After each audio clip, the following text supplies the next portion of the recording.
매거진원 초대석 시간입니다. 원불교 상담학회가 출범 1주년을 맞아서 학술대회를 개최했습니다.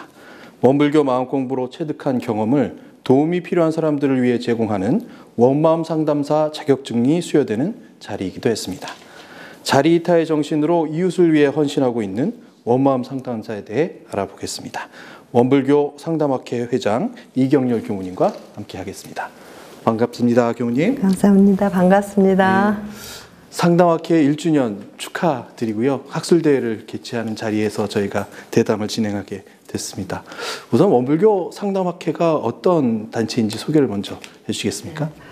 원불교 상담학회는 지금으로부터 한 11년 전에 출가 제가 교도님 중에 상담에 관심 있는 그런 교도님들이 함께 모여서 우리가 한번 멋지게 뭔가를 해보자.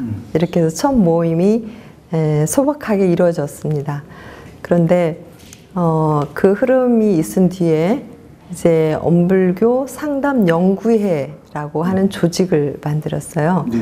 그래서 그 상담연구회 조직 산하에 둥근마음연구소를 해서 개소를 했는데 그 지역별로 3군데가 지회가 생겼어요. 익산에서는 원불교 대학원대학교 내에 익산 지회가 있었고요. 그리고 이제 서울에서는 서울회관 내에 서울회관 둥근마음연구소가 생겼고 광주 지회 이렇게 3군데가 생겼어요. 그렇게 해서 이제 각 지회별로 이렇게 활동을 하다가 10년이 됐을 때 10주년 행사를 한번 해보자. 그리고 우리도 이제 뭔가 새롭게 출발하는 그런 의미에서 연구소가 학회로 일단 이제 발족을 했습니다. 그래서 작년에 창립총회를 하고 지금 1살이 되었습니다. 그때 제가 잠시 전에 인사말 하시는 부분을 잠깐 들었는데 연구소일 때는 그 규모의 일이 있지만 상담학회로서는 또 다른 규모의 일이 있을 것이라고 말씀을 하셨는데 그 내용 잠깐 소개해 주실 수도 있을 것 같아요. 물고기 한 마리 소개해 주셨잖아요. 네. 어떤 말씀인지 제가 그게 궁금해서. 그래, 네, 코이라고 하는 잉어 고기가 있어요. 근데 그 고기는 어항에 있을 때는 5cm 정도 자랍니다. 그런데 연못에다 이렇게 키우면 이 잉어가 한 20cm 정도 자라요. 똑같은 잉어인데요.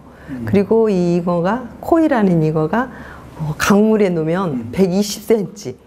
5cm, 120cm는 엄청난 차이잖아요.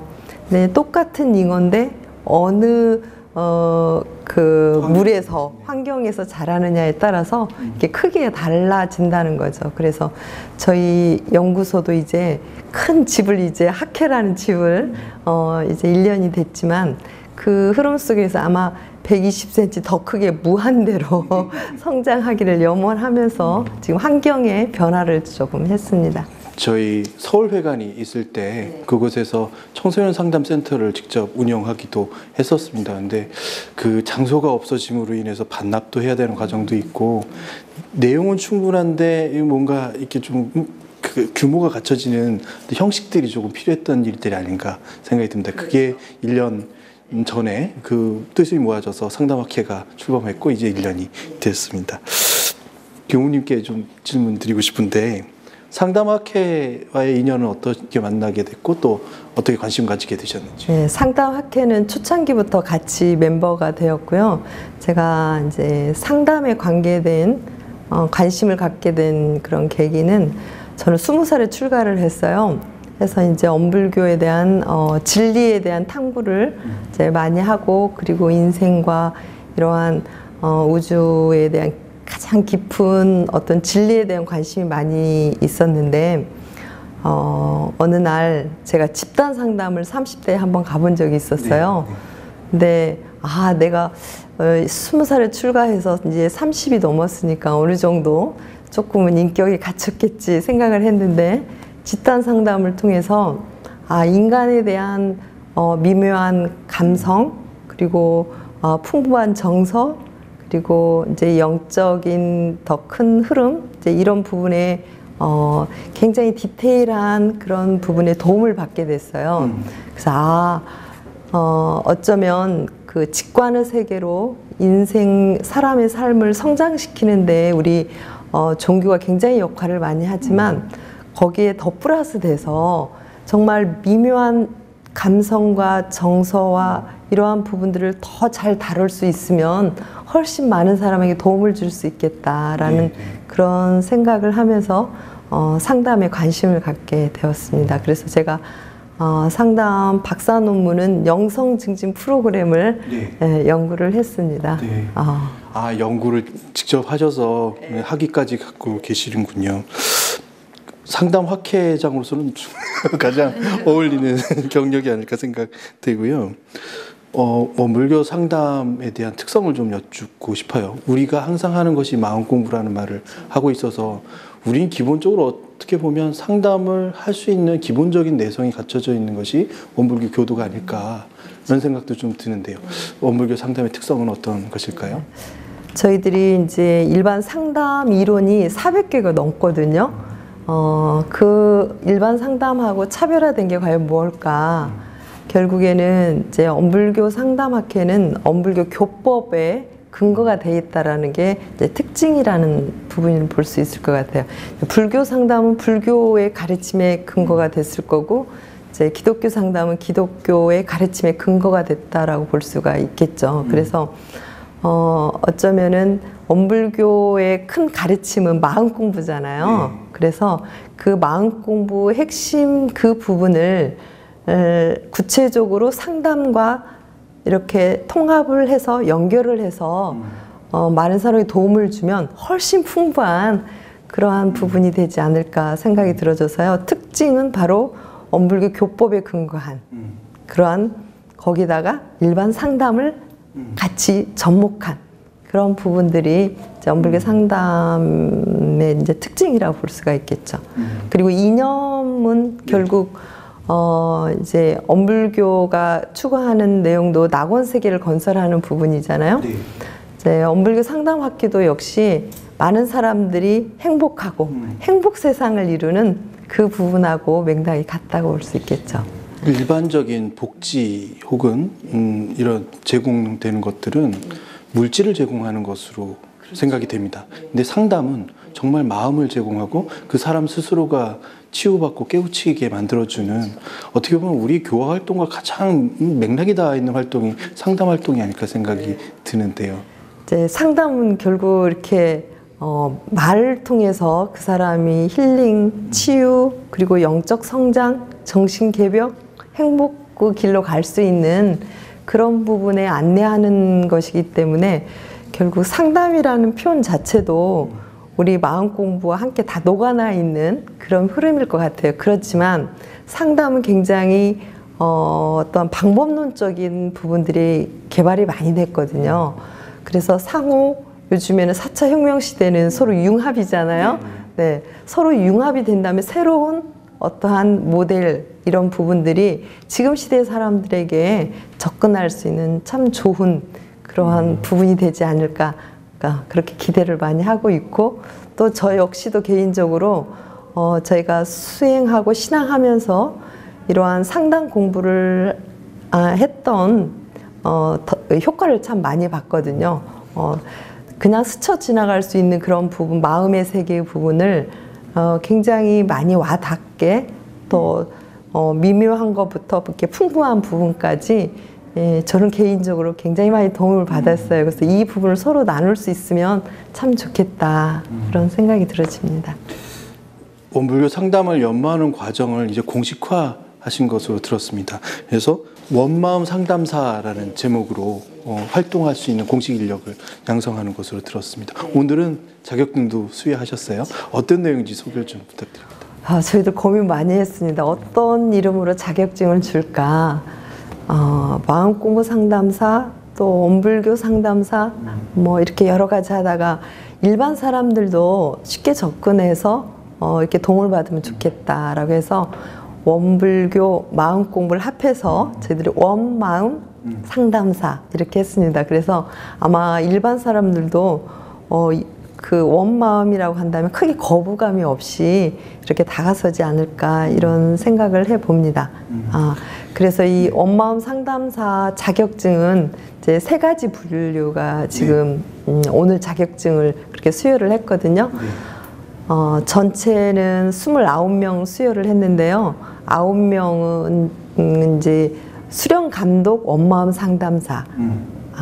이제 여기가 최고 이제 수련 감독의 의미가 있는 분들인데요. 이제 상담사 박사학위 이상이고요. 네. 그리고 실제 이제 엄불교 마음 공부에 정식 법마 상정급. 네. 그 이상인 사람들이 기본 자격이 되어집니다. 그리고 이제 원마음 상담사 1급. 이제 1급은 엄불교 마음 공부의 정식 특신급. 네. 이제 그 정도 되면 엄불교 마음 공부에 이제 상당 부분 이제 그 힘이 될 수 있다라는 부분이고요. 그리고 이제 석사, 상담 석사 이상. 네. 이제 이러한 과정들을 이제 거친 사람들을 중심으로 했고요.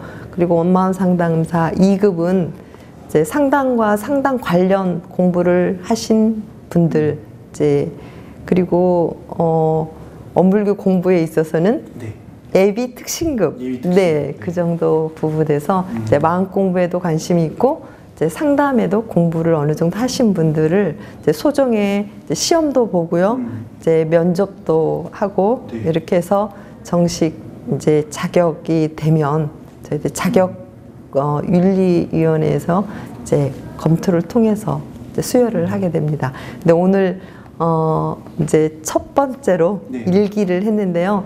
특히 이번에는 일기이기 때문에 기존 10년 동안 그 상담 연구소에서 굉장히 열심히 노력했던 부분들을 감안해서 이번에는 이렇게 했습니다. 이 원불교 상담학회가 부여하는 이 자격증은 어떻게 보면 우리 마음 공부를 기본으로 수련을 해야만 획득할 수 있는 자격증이 되겠군요. 그러니까 일종의 기술을 배우는 것이 아니라 실제 자기 마음을 연마해서 정말 준비가 되어 있는 완벽한 분에게 수여할 수 있는 그런 자격증이 된다는 생각이 듭니다. 그래서 이 수여하신 분들이 오늘 원마음 상담사 선서를 하셨어요. 그 가운데 몇 가지만 좀 내용이 저한테 참 의미 있는 내용 같아서 좀 소개해드리고 싶은데요. 하나, 나는 내담자의 인격을 최고의 가치로 받들겠습니다. 이 말씀은 우리 마음에 있는 부처도 보지만 상대방에 있는 부처를 바라보겠다는 말씀으로 생각이 드는데요. 이건 어떤 뜻인가요? 굉장한 뜻이죠, 그죠? 내담자 인격을 최고 가치로. 최고 가치라고 한다면 굉장히 중요하게 생각한다는 뜻이잖아요. 내가 대하는 그 내담자가 내담자로 왔을 때는 뭔가 이제 도움을 필요로 해서 오는 사람이고 뭔가 스스로 마음이 아파서 오는 사람도 있겠고 다양하겠잖아요. 그런데 그 어떻게 보면 존재 자체가 소중하잖아요. 그렇죠? 그래서 내가 도움을 줄 사람이다 이러한 그러한 선입견이 아니라 정말 존재 한 사람 한 사람이 귀한 사람이다. 그런 마음으로 대할 때 상담자다, 내담자다 이러한 어떤 구분의 마음이 아니라 정말 내가 진심으로 다가서서 도와줄 수 있는 그런 마음을 뜻할 수 있다고 볼 수 있겠습니다. 좀 정말 다른 생각이 듭니다. 뭐냐면 상담을 받으러 오시는 분은 뭔가 치유를 받아야 할 존재로서 우리가 일종의 병을 가진 사람으로서 생각하기가 쉽거든요. 근데 그것이 아니라 이분은 원래 완벽한 분이고 그분을 통해서 그 생각을 먼저 갖고 상담에 임한다 이런 말씀이군요. 원래는 훌륭한 사람이고 원래는 다 완벽한 사람인데 잠시 뭐에 가려서 지금 마음이 아픈 상태잖아요. 그 부분을 믿어주면 본인도 다시 회복할 힘이 굉장히 빨리 될 것 같아요. 기본적인 자세가 완전히 달라지는 말씀이 첫 번째 말씀입니다. 모든 게 은혜라는 것을 항상 우리가 깨닫기만 하면 그 순간이 가장 극락의 순간이고 기쁨의 순간이고 할 텐데요. 상담을 받으시는 분들도 이것을 함께 만들고 그리고 상담하시는 분들도 같이 느끼게 되는 궁극의 목적이 맞습니다. 있군요. 원마음 상담사라는 이 제도를 도전하고 싶으신 분들도 아마 계시지 않을까 싶어요. 그리고 남들을 위해서 혹은 다른 사람들을 위해서 내가 상담 활동을 참여하고 싶다, 그리고 봉사하고 싶다는 생각을 하신 분들도 계실 텐데 어떻게 참여할 수 있을까요? 일단은 이제 엄불교 교도가 돼야 되겠죠. 그래서 마음 공부도 이제 교당을 다니면서 배우시고 이제 1급은 원마음 상담 실제가 그 과목이 있고, 그리고 거기에도 청소년 상담 또 심리 측정 이런 부분에 과목이 3과목이 있어요. 그러니까 언불교 과목 하나, 그리고 상담 과목 이렇게 3개 정도 돼 있고요. 그리고 수련 감독자는 이제 철학이 굉장히 중요하잖아요. 네. 그래서 원마음 상담 철학, 네, 철학과 그리고 이제 상담에 관계된 과목 이렇게 해서 그렇게 저희들이 과목들이 준비가 돼 있습니다. 저희 엄마음 상담사에서만 할 수 있는 부분이 과목이 3가지가 있는데 이제 엄마음 상담 이론과 엄마음 상담 실제와 엄마음 상담 철학. 자, 이 부분을 대체적으로 이렇게 준비를 했는데 지금 내년에 이제 수련 감독자들이 이번에 이제 9명이 배출이 됐기 때문에 그분들이 함께 워크숍을 해가지고 구체적으로 지금 테스트를 만들려고 합니다. 그래서 오늘 지금 학술대회를 하고 있는 그 파트 하나가 네. 원마음 상담 철학에 관계된 그런 부분들이 이념을 정리하는 그런 내용이 지금 학술을 발표의 내용도 있습니다. 언뜻 생각해봐도 상담사에게 있어서 그럼 상담사는 누가 상담해주지? 이런 생각 방금 했거든요. 맞아요. 그래서 감독 제도가 있는 것으로 생각이 되고요. 그래서 이제 상담에서는 슈퍼바이저라고 표현을 하죠. 그걸 이제 수련 감독. 예. 그래서 수련 감독 자체 내에서 끊임없이 연구하고 서로 워크숍하고 공부를 계속 해야 될 것 같습니다. 오늘 학술대회가 있는 날이어서요. 오늘 학술대회에서 준비하신 내용들이 쭉 있을 것 같아요. 어떤 내용들이 이제 서로 공유되고 토론되고 있는지요?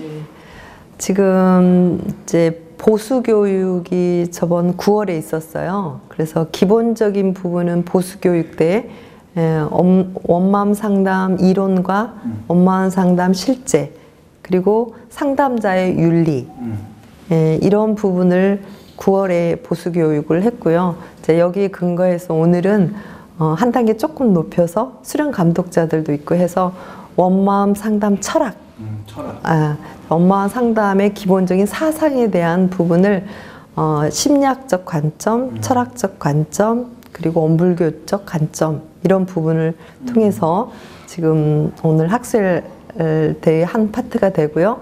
또 한 가지는 이제 상담자일수록 자기 문제가 해결이 돼야 되거든요. 그래서 내면 가족 체계라고 해서 상담자 개개인의 내면의 가족, 내면의 가족이 여러 가족들이 있지 않나요? 네. 예, 슬픈 나도 있고 우울한 나도 있고 뭐 기쁜 나도 있고 여러 가족이 있잖아요. 그 가족을 한번 이해해 보면서 심리극을 하는 이렇게 접목해서, 그래서 실질적인 상담자로서 자기 내면을 한번 오늘 만나보는 그런 내용으로 2파트 부분의 학술 대회가 지금 준비되어 있습니다. 이 생각이 가장 많이 들었습니다.